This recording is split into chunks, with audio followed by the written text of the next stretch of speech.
Most places in Santo Domingo, Dominican Republic, that you're going to want to see are located in Zona Colonial, which really is amazing.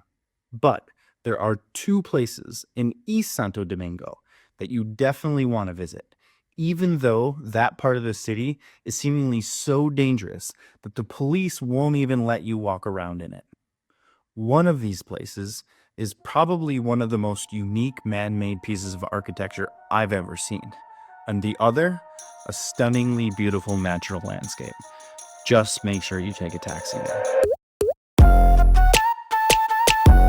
I'm Andy, I'm an architect, and I travel the world's cities looking for the coolest places, spots you definitely want to check out when you visit. I then tell you why I like them so much. I just tell you from a design perspective. Faro al Colon in East Santo Domingo is a massive brutalist concrete building. It's definitely one of the most interesting buildings I've ever seen. I can't say it's beautiful, but it is unique. Spatially, it's amazing. When you go inside, there's this very long, narrow, very tall, essentially an atrium that goes up to the sky, and you can even see the clouds pass by if you just kind of take a moment and look up and watch that happen. It almost like frames the clouds as they pass above.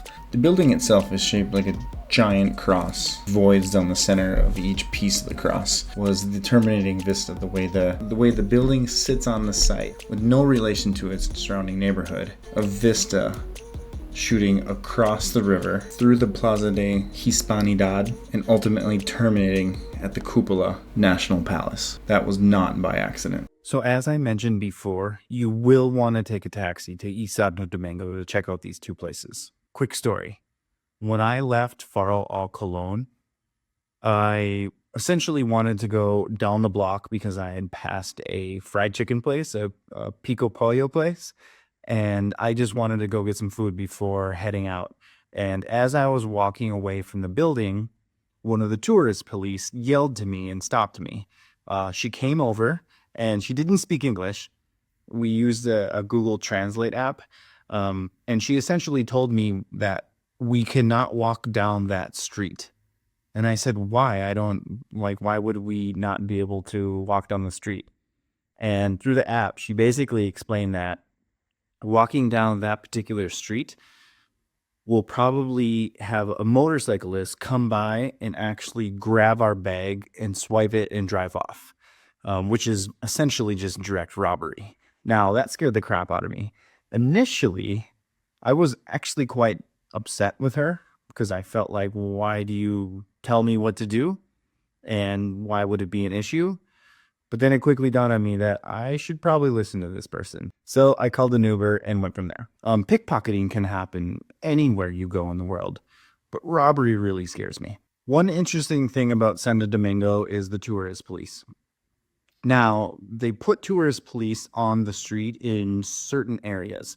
Many of them speak English, some of them don't, but they just kind of tend to stand there in the streets all day and then, they answer tourist questions about where to go and what to do. But there is a reason why they exist. It seemed to be that they kept the place safe. Now, I've traveled to countless countries in my life, maybe 30, 40, and I've never really been confronted with a safety concern like this.